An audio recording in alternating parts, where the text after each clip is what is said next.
And I want to have this opportunity, I'm glad to have this opportunity to share with you a little bit of the history of this building and of my family. My father and I were in this building, or the building here before it, for 75 years, 6 days a week. My father was born in 1836. He lived in Holmes County until after 1850. He did not share with me what his experiences were during the Civil War or during Reconstruction. But he moved to Atala County by 1870. My older brother Tom was born in 1868. I was born in 1870. My sister Cora was born in 1873. My father bought his first house over here in 1874. It was over here on Goodman Street, where Marjorie Price Lampkin lives today. He bought it from Sue A. Jackson, who lived in the big house on the corner of Wells and Goodman. The big 2-story house is still there. This was down the street behind her. He bought it for $315. Ms. Jackson financed it for him over 2 years at $157.50 a year. That's where he raised our family. That's where he lived until his death in 1925, and it was still in my family until 1962 when I left it to the Baptist Church. Now, when he came over here, he was in the shoemaking and harness business, and he opened his first business over on Washington Street, right in front of the Methodist Church, in a little 16 by 50-foot building. Opened it in 1874. Bought it for $200. There was a livery stable down on the corner where Jordan Furniture Store is now. In 1886, there was a fire on that side of the square, wiped out his business.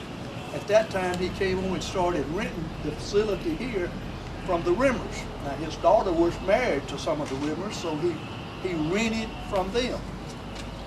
In the early part of the 1900s, we delivered by mule and wagon.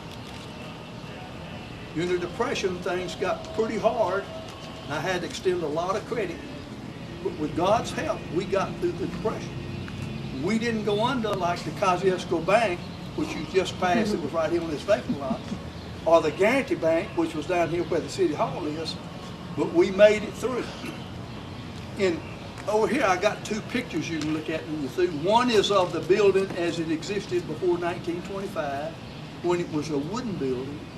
The other one is this building after I built it after 1925.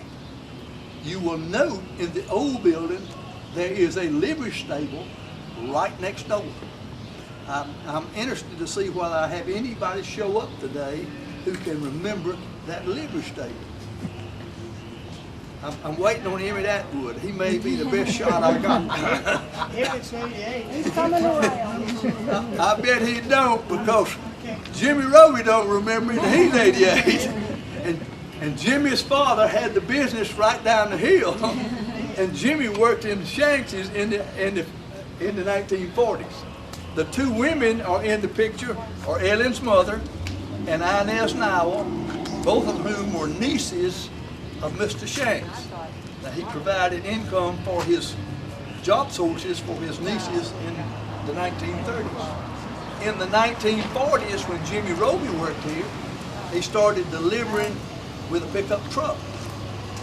There was a hole in the wall over here, and they handed the groceries out through the hole in the wall for the man in the pickup truck to deliver. Now, I don't know who all he delivered to, but I'm sure he delivered to Ms. Minnie Jones, who lived in the big 2-story house where Marlon Abbott last lived, and to Ms. Tom Love, who lived down the street on the other side, because they were both widows. Neither one of them had any car. They needed some way to get the groceries. You note my seat here. I think that is an apple crate that Mr. Shanks used to deliver groceries to Ms. Love in the 1940s. Now, we continued to operate the business. I did until 1959. At age 89, I gave up operation. and I sold it to my niece, Inez Nowell. She operated a while. She sold it to P.L. Cummins. He operated it in 1975. Since then, it has been Superstar Video, it's been Cato's, it's been the Flower Company operated by the Lawrences and Fenwicks, it's been Holly's, and it's now Coggins Jewelry. Now this little store didn't generate a lot of income for our family, but we survived.